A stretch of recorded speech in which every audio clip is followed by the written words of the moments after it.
Greetings fellow flagcaps and welcome to the Spectrum and to part 2 of our UFO trilogy series. Now before we get into the game, I need to make a correction. In the last video, I said there is however a side series called UFO which got me into XCOM in the first place. It's inspired a lot by XCOM and shares some of its elements. Well, a friend of mine recently informed me that I am half right. The UFO series is canon with the XCOM series. What I got wrong was which XCOM. In my mind, I was thinking of the more recent 2K XCOM series rather than the original. So to quickly correct myself, the UFO series is canon with the original XCOM series and the newer ones are reboots. With that corrected, let's carry on. Have you ever heard of the TV trope, happy ending override? To quote tvtropes.org, this is when a sequel starts out with a previous victory negated and things much worse than when they began. Examples of this to varying degrees can be seen in media like Steven Universe, pretty much any horror franchise, and always in Resident Evil. As you may have guessed by now, I bring this up because UFO is also guilty of this trope, but in a slightly unusual way. Say you've played Aftershock, and you get to the end. You defeat the final enemies and blow up the mothership. The ending plays, and what's left of humanity comes out of hiding and is preparing to rebuild itself and restore the Earth to its former glory. It's what I would like to say happens.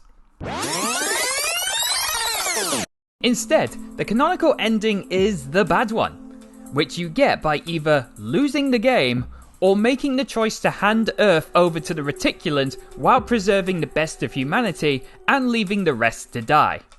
Insert your own, just like modern life joke here. Set 50 years after Aftermath, what's left of humans has been living on space station named Laputas. However, humanity proves itself once again that it sucks. Revolts against corrupt people in charge continue to damage and eventually destroy the Laputa. Some were able to make it off via escape pods, and that's where you come in. If you choose to do the tutorial, your first mission teaches you how to play while taking over a new Laputa. Meet Mark, but don't bother to remember his name or his face, because this is the last time you're going to see him. Not because he dies, but because he fucks off without so much of a grunt. He gives you a brief recap of the ending of Aftershock while getting the name of the enemies wrong. The ridiculous. Because humour in bleak situations. For the most part, the game plays the same, in both mechanics and controls. As you can in the prequel, you can manipulate time, order your soldiers around, zoom in and out, attack enemies with various firing modes, your health bar is split between healthy, recoverable and injury, etc, etc. If you've played the first, you'll easily be able to pick up and play this one in seconds. As you play, you'll notice a bunch of visual improvements. Characters look more defined, the animated portraits are better, the travel line is much better to see, and the environments are more varied in both look and layout. Once you've commandeered the new Laputa, you are then introduced to the rest of your advisors. Want to know their names? So do I. They don't introduce themselves, they just appear and start spouting a shit ton of info at you. I'm just going to give them my own names. This guy, who I think is head of development, will be Dyson. The woman who is head of research will be Julie. Do the thing. And this guy I will call Tony the Tiger, because... We found a small capsule here that looks like some sort of transport system. It's time for you to earn your stripes. The voice acting is somewhat decent. Outside of the leaders or the staff speaking to you, most speech comes from your soldiers responding to your orders, almost all of whom have catty, bitchy attitudes. What, do I have to get them all? Here I go again. I'm going. What now? You know the Earth is in good hands when the team fighting against the aliens hate each other and you. Except for Eric and Neil. They're cool. Yes, sir? Kiss them goodbye. Some of the actors do better than others, and while you won't see any big names from the voice acting world here, the ones that are present are small-time familiar voices that you've heard before and appreciate. The cast includes Colin McFarlane, Tom Clark Hill, and... wait. Bill Bailey? According to the voice actor fan page, British musical comedian Bill Bailey plays this character. The masters have arrived. The very earth trembles under their holy feet. I am highly skeptical of this. His name is in the credits, but I'm not sure if it's just a guy who shares the same name. and there's no way in Bug Refog I'm ever going to get a chance to ask the comedian in person if it is actually him. Do comment below if you actually know if it is Bill Bailey. Once they finish speaking, a wall of text begins to teach you how to use the globe screen. Again, if you've played the prequel, a lot of this will feel instinctual. You know how research works, how development works, how to train your soldiers, how to equip your squad, how to rotate the map, and you know how to start missions. But there are some differences to note. First off, you don't have choppers anymore to transport troops. Instead, the Laputa acts as the transport and base for your forces. You can instruct it to move anywhere on the globe and interact with anything in its radar range.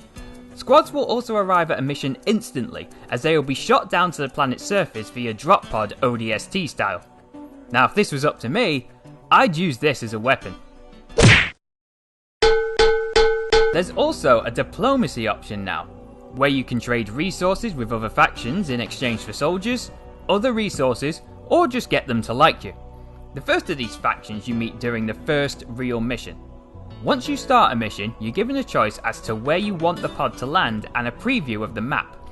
During my time playing, I've never ever seen a way to upgrade this map to be able to see objectives or enemy placements. So really, it's just down to the luck of the draw whether or not you've chose a good position or not. Once you land, you're met by the leader of the human faction, also not giving his name, so we're going to call him Eyepatch Steve. Eyepatch Steve gives you some more lore, telling you that there are very few humans left and the biomass is under control for the most part. He then asks for your help in clearing his village of mutants. First off, this does not look like a village, this looks like some sort of processing plant. 2, there are no civilians here, and C, can I have your eye patch? The combat part of the game has had some welcome changes and new features added to it. You start off with a max squad size of 5 but can research bigger drop pods to increase this to 7. As mentioned before, your path is easier to see, but you can also choose what direction they will face once they get to their location. Stealth actually works now, as enemies will find it hard to spot and hear you, but don't expect to be able to be so good you can slit the throat of an enemy. Prone makes you harder to hit while increasing your accuracy, but makes you very slow. I'd use this more often if I could get a mod so that they were doing the worm instead. Another handy feature is now your soldiers can detect enemies by sound as well. An enemy discovered by sound will only reveal where they are and not what they are, so expect plenty of unwanted surprises as you turn the corner and come face to face with a sea urchin. This also applies to the enemy, who can hear and move to you if you are too noisy. Also, something to quickly mention as a side note.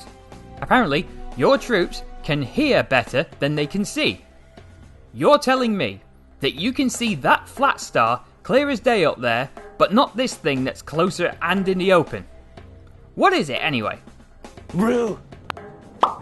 Oh, so not only was it bigger than the flat star, there were 2 things there and you only heard 1.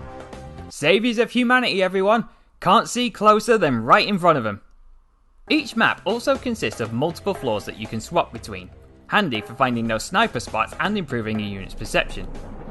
When it comes to fighting, as before, time pauses when a new foe is spotted and you can click on a symbol on the character's portrait to show which enemies they can see.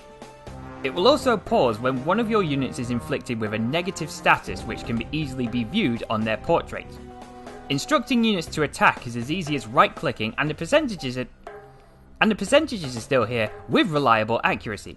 However, you can affect these by changing your attack styles. Firing modes are back and they can be swapped between powerful rapid fire and accurate single shot. But you can also use aimed and snapshot modes to hasten the fire rate or stabilize the aim. So you could have quick single shots or aimed rapid fire, and vice versa. Melee weapons are a new addition to the series. These never miss, and some, like the knife, can be thrown. Spoilers for later on in the game, you can go full ninja Wii by equipping a shuriken and a katana, but sadly, no fancy ninja suit. Easily, one of the best parts about combat is the newly implemented ragdoll physics. It's satisfying to watch them fall limp from a good shot, and funny when they go slut pose. Your goal in this mission is to kill all enemies on the map. Once you do, the village elder freezes your lasers in time, just like Kylo Ren, and thanks you for your help. Now he is available for diplomacy options in the diplomacy section. Your soldiers will automatically grab any corpses and loot left on the field, and you return to the globe screen. Dyson then informs you of a new concept. You can now finely tune your bases. As you capture more territory, you will gain bases of various sizes. You can decide what is in the base, from factories to build weapons, lab to conduct research, medical labs to make medical equipment, or even specialized laboratories to make things like cybernetic enhancements. The list goes on, and you will see as you play, prioritizing what you want and knowing when to shut certain factories down is very important. Of course, none of this is free. Each base will drain resources. You can get more by trading or setting up pipelines to the source spots on the globe. Sounds great, right? Well, the pipes aren't free either, as they will also drain some resources. It's fine if the income is bigger than the outcome, but if you make the same mistake I did, with every damn playthrough I've ever done, these tracks are the bane of your existence. Okay, so this is how it works. Say this is your starting base, and you decide to expand out your territory. So you go here, and you discover this resource. So you build a pipe that goes from here to the base, so it gets the resource. You do the same here. Find a resource, build a pipe, it goes to the base. Then you come down to this bottom one, where you find another base. Now I thought what you had to do was connect bases to each other so they could share the resources and keep them connected to the resources so that they could all benefit from it. But what I didn't know until I read about it in a forum was that if you have a base in the province, all discovered resources in the area where that base is will go to that base. As soon as I read this, I opened up my game to confirm it. I checked my current outgoing costs, disabled some tracks, and...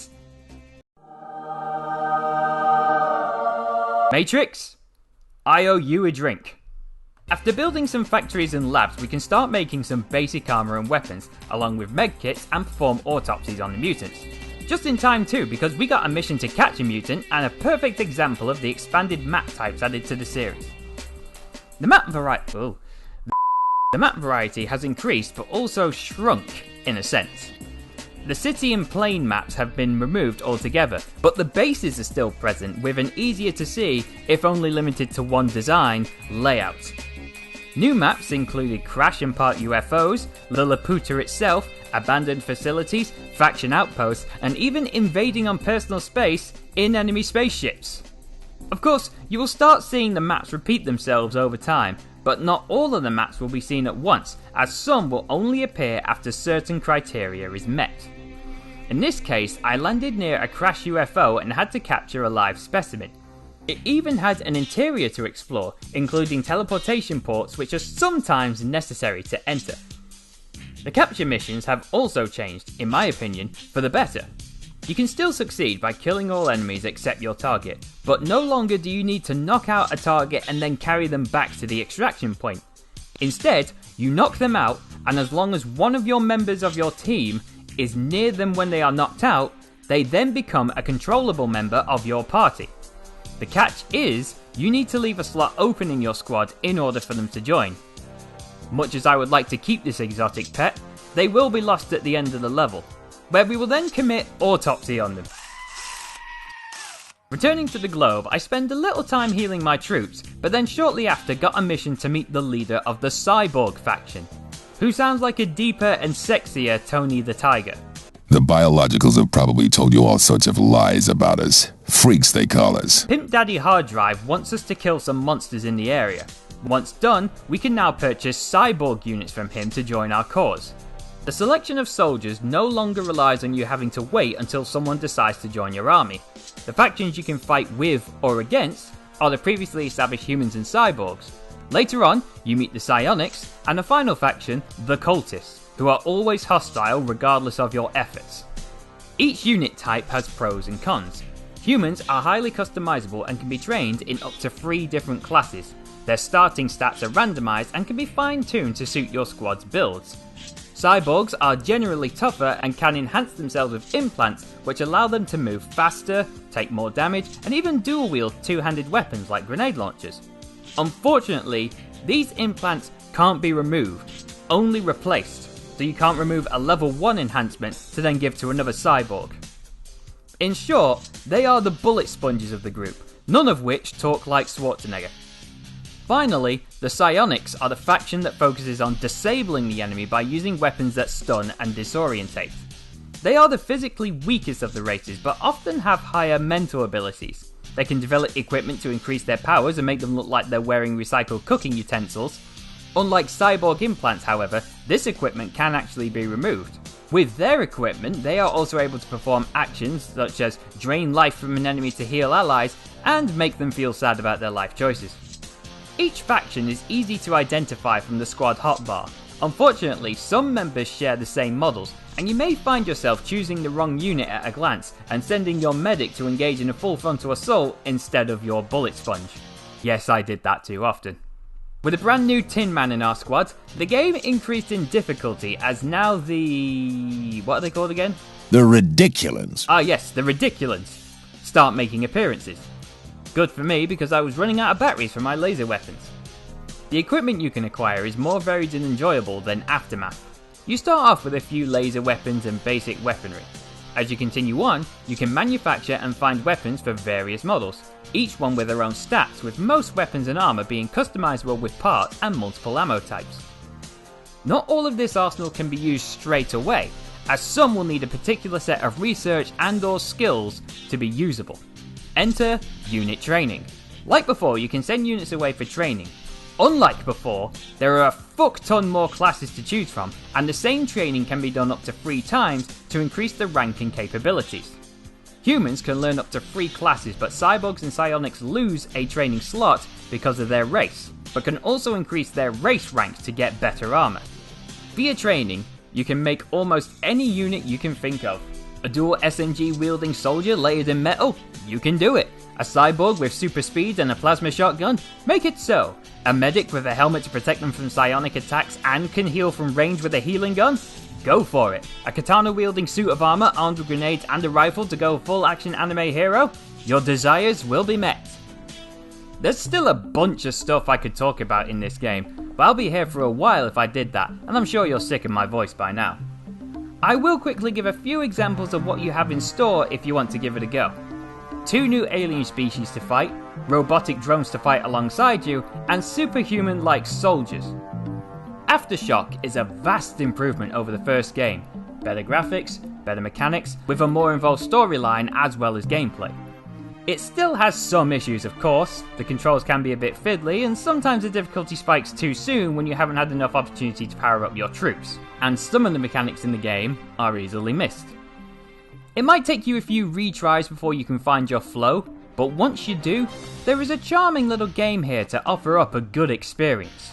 Highly recommend you give this a go if real-time strategies are your thing. And that was UFO Aftershock. Thanks for watching everyone, and remember you're always welcome at the Spectrum.